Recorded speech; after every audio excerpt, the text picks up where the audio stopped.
Nah! You thought you were gonna be watching Nathan Drake vs. Sly Cooper, but little did you know, it is I, Combo Breaker! Yeah, I'm here to plug my Discord right quick. The same spiel I do every episode. Yeah, join my Discord. There's gonna be a link in the description below. It's there where you can send in your fan art, suggest ideas, talk to me, help with research, and do all sorts of cool shit. It's a lot of fun in there, and I really hope to see you there. Hell, I even give hints on what the next fighters are gonna be. So, hope to see y'all in there, and enjoy this match. Step inside my twisted world, where heroes will collide.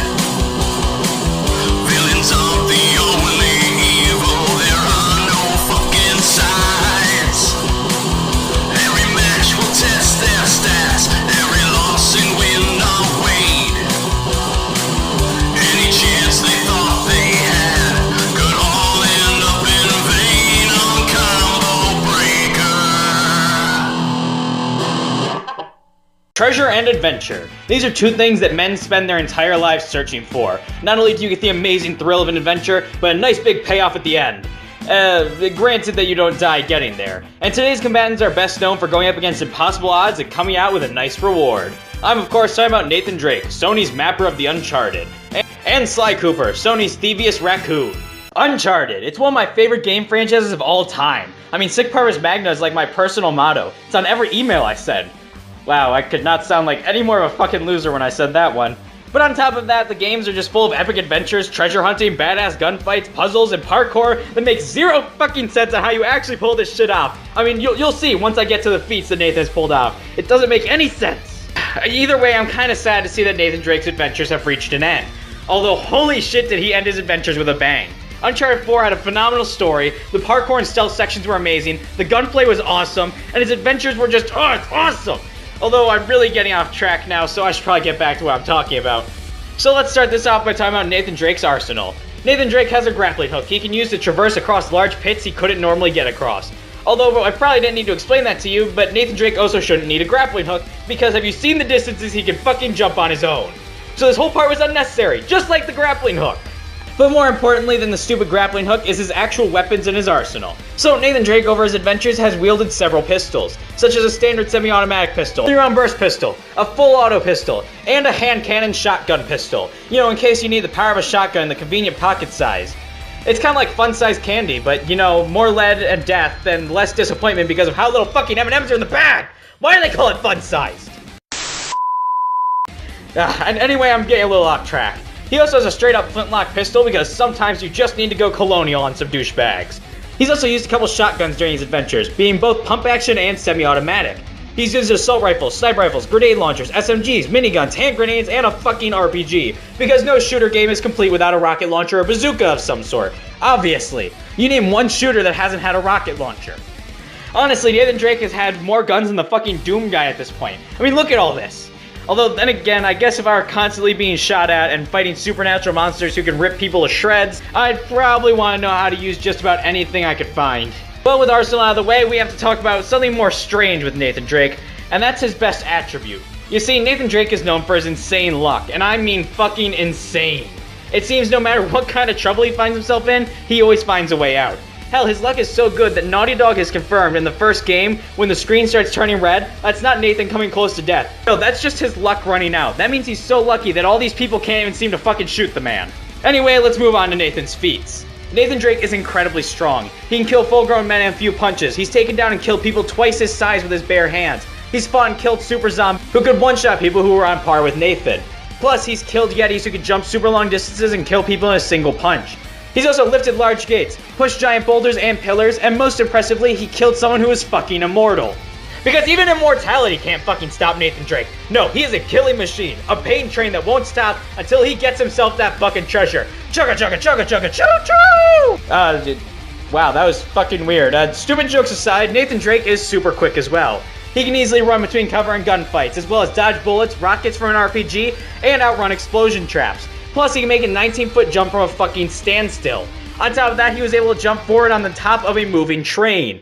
That may not sound impressive, but think about this. The train was being driven by thieves that who were on the run. So it's likely the train was going its top speed of about 60 miles per fucking hour. While standing on top of the train, he managed to jump and actually move forward on the train. What the actual fuck? This is practically superhuman. Anyway, Nathan's also shown he can take just as much as he can dish out. He's been shot several times as well as stabbed by swords and knives. Plus, he seems practically unaffected by grenade blasts unless he's standing right on top of them, and he's taken RPG shots directly to the fucking face and kept fighting. He's also survived falling long distances, and he's been attacked by superhumans, yetis, and most impressively was the time that he climbed out of a train that was hanging off the side of a ledge that was falling apart while he was bleeding from a gunshot that was in the fucking freezing cold. Not to mention, he survived several days out in the desert with no water and still managed to fight off and kill several bad guys who were all shooting at him. On top of all this, Nathan Drake's a fucking genius. He knows a shit ton about history and archaeology, plus he's outsmarted trained soldiers, gangsters, and on top of that, he's just a master of using the environment to his advantage, and he's a master thief. But Nathan's biggest strength is also his biggest flaw. You see, his luck, while it may be insane, does have its limits, and he never really enters a fight with a plan. Instead, he chooses to fight and strategize on the fly. But no matter what, Nathan Drake is ready to jump, climb, and shoot his way to a long-lost treasure. Is that an ancient Tibetan ritual dagger in your pocket? Oh, maybe I'm just happy to see you. Yeah, hello. Sly Cooper, just like the Uncharted games, is a great series of games by Sony based around thievery, parkour, and adventure. But instead of a lucky guy with some guns, you play as a raccoon with a fucking cane. And there's time travel and a fox chick who Sly really wants to bang, and wait a fucking second. Foxes eat raccoons. What kind of kinky shit are they? Oh, okay, I think I finished vomiting. I don't want to think about who. Alright, let's go ahead and talk about Sly's gear before I start vomiting again. He wields his iconic Cooper cane that acts as a nifty bludgeoning weapon. It can also be used to grab things from afar, pick locks and pockets, or it can be charged up for a cool electrical attack. He also has binoculars that he can use to take pictures, zoom in on things, or use for fucking x-ray vision, because no thief is complete without his binoculars that do fucking everything. He's also got several disguises or costumes that grant him super cool powers. He has his samurai armor that can deflect attacks and block energy and fire-based attacks, as samurai armor often does. He also has his jailbird outfit, which gives him a giant stone ball and a chain that he can throw around or ride on top of like a cartoon character for extra mobility. With his saber-tooth outfit, he can perform super long jumps, and his archer costume allows him to shoot arrows. Who would have fucking guessed? Well, those arrows also have ropes attached to them that Sly can run across. Sly also has his thief costume. Wait a second, isn't fucking Sly Cooper already a thief? Why does he have a fucking thief costume then? Isn't that like me having a versus debater costume? Makes no fucking sense. The thief costume, however, grants him a big-ass scimitar that he can whack foes with. And with this outfit, he can slow down time for a second or two. And of course we go from practical spy and thief gear to fucking magic. I just wanted a simple match between thieves, but no, now we gotta deal with fucking magic. Anyway, Sly has several explosive hats he can use to attack his opponents. He can also send out decoys to trick his opponents, as well as smoke bombs to do a quick getaway. He also has his rage bombs that make his enemies fight each other. What the hell is in those that makes them fight each other if they're friends? Oh my god, is it the last slice of pizza he throws on the floor? I totally fucking fight my friends over the last slice of pizza. He can also throw down alarm clocks to distract his opponents, use music boxes to put people to sleep, and if he needs to get down from a high place, he has his paraglider. Although, with how cartoony the series is, I'm really surprised he doesn't just jump off the buildings. Sly is also capable of sliding across rails to traverse around quicker, although this isn't limited to rails, because somehow he's shown the ability to slide on lasers and fucking music notes. How the fuck you slide on sound and light is impossible. Those things are literally fucking intangible, but fuck logic, Sly Cooper does whatever the hell he wants. Sly also has his barrel roll, where he covers himself in electricity to shock the poor bastards that get in his way. He also has the ability to slow down his own perception of time, allowing him to react to things he normally couldn't. He can also turn completely invisible, but he can't attack while invisible, so I mean, that's kind of fucking pointless. Why would you want to be invisible if you can't use it for silent takedowns? And lastly, in Sly's seemingly endless pool of powers and abilities and gear, is his very strange silent obliteration. Yeah, with this power, Sly runs around his opponent and creates a portal that sends him to an unknown location. Portals? I don't fucking understand! Why is this game about stealing shit give you portal powers and the ability to slide on lasers and music? Can we have some sort of logic in this world? Any sort of continuity? Let's just move on to his physical feats before I have a fucking aneurysm. So Sly is actually surprisingly strong. He can break large metal gears with his cane. He can stagger large mutants, take down goons twice his size, and he's broken through stones with his cane. He's also taken out Mugshot, and with his jailbird outfit, he can throw huge metal balls that he can use to derail fucking trains. Damn, both Nathan and Sly have pretty impressive feats that involve trains.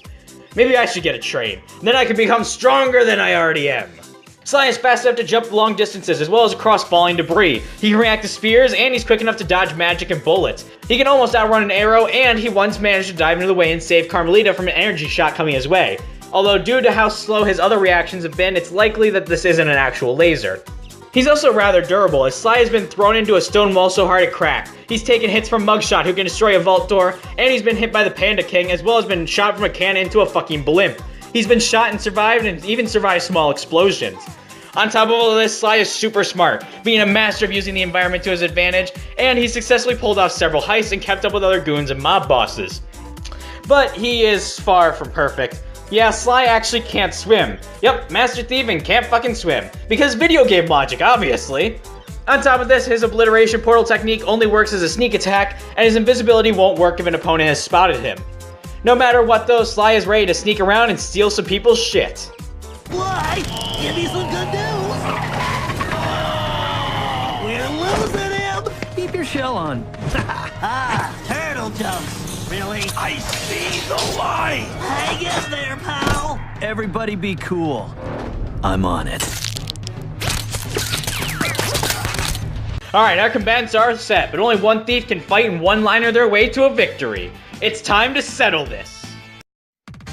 Nathan Drake is on top of a temple reading his journal looking for clues. He hears a quiet hopping above him. He then quickly draws his pistol and closes his journal as he looks around as Sly hops towards him. Nathan then quickly rolls to the side. Sly spins his cane around and looks at Nathan Drake. Nathan shoots at Sly, who rolls out of the way of the incoming bullets. Nathan Drake then continues shooting at Sly, who narrowly dodges each bullet as he gets closer.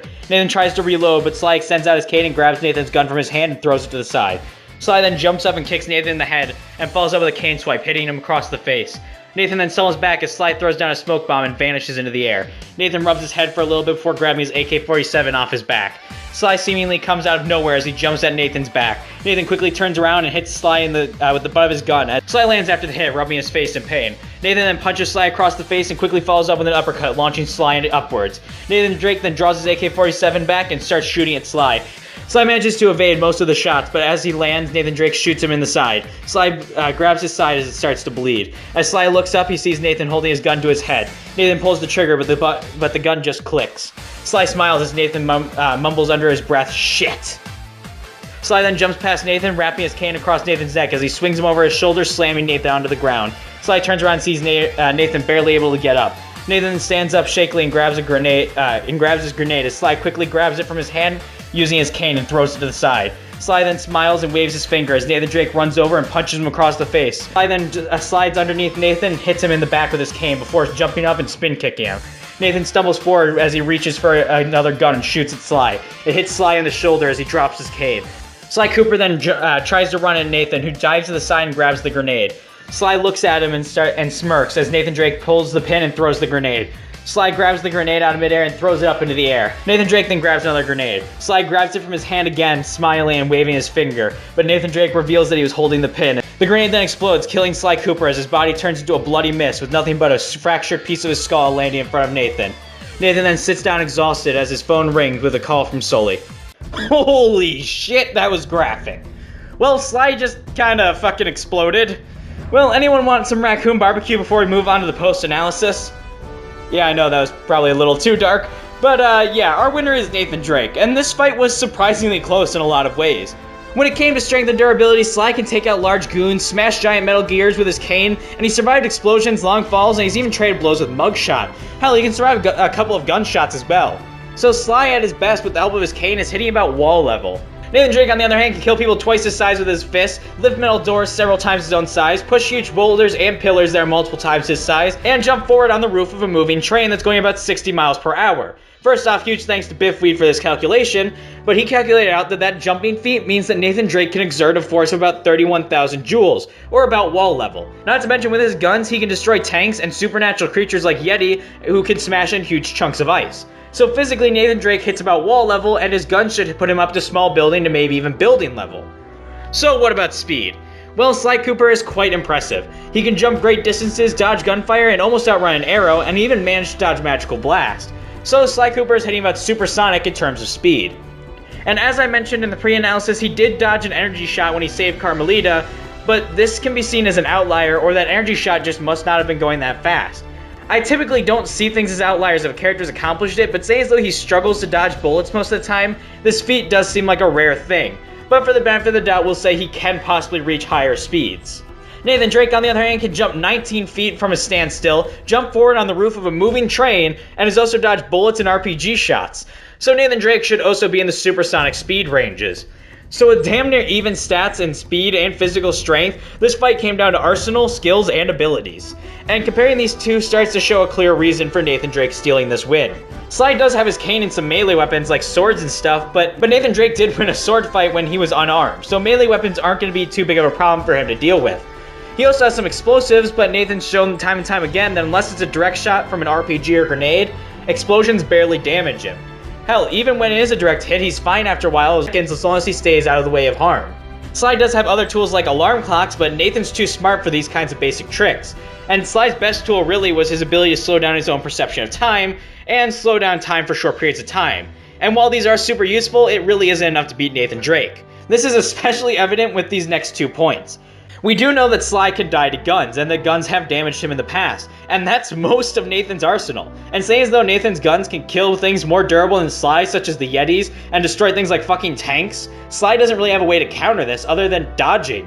But you know, you can't dodge forever, especially when someone's shooting this much shit at you. Another major advantage Nathan has in this fight is his amazing luck. I mean, in his first game, Naughty Dog confirmed the screen turning red wasn't him dying from gunshots, it was his luck running out. And saying as though his luck has kept him alive through adventures, almost dying in the desert from dehydration, and other shit like that, it's a massive asset, especially in a fight that's this close. There is also this last major factor in this fight. Nathan Drake is a fighter who runs into battle without a strategy, and Sly is a character who relies on stealth. But there's one problem. Nathan Drake has shown stealth skills before, and he likely could deal with someone like Sly's stealth and take him down easily to take the win. Honestly, Sly doesn't have much to win in a one-on-one physical fight. He's shown in fights where he can't sneak around that it's harder for him to win. Honestly, this fight was close, but Nathan's guns, skills, and luck allowed him to just pull ahead. Looks like Nathan Drake stole a victory, and Sly was left with a thieves' end. Our winner is Nathan Drake. I'm sweating like a hooker in church. You brought a hooker to church? Why not? Next time on Combo Breaker. Indestructible. I won't let nobody break me down. Indestructible. Nothing's gonna stop me now. Indestructible. Gonna make you gonna keep on going. Indestructible. The last man standing. I'm waiting for what it will be. I'm never giving up. Nothing can break my spirit. 'Cause it's indestructible. Yeah. Can't explain, it's incredible. The strength I feel inside me. Nothing is impossible. I know I'll find my way through the soul, through the darkest night. Whatever comes, it's alright. I'm not gonna turn around. I'm ready for the future now. And when the road wins the road, I'll still be holding. I'm gonna keep on going. I know I'll be strong. Yeah, indestructible. I won't let nobody break me down. Indestructible. Nothing's gonna stop me now. Indestructible. Gonna make you gonna keep on going. Indestructible. The last man standing. Yes, Little Mac versus Adam. I've been waiting to do this match for so fucking long. Not to mention my boy Little Mac's coming back. Anyway, let me know what you think of the fight in the comments below. Let me know who you think's gonna win. And have a great day, guys.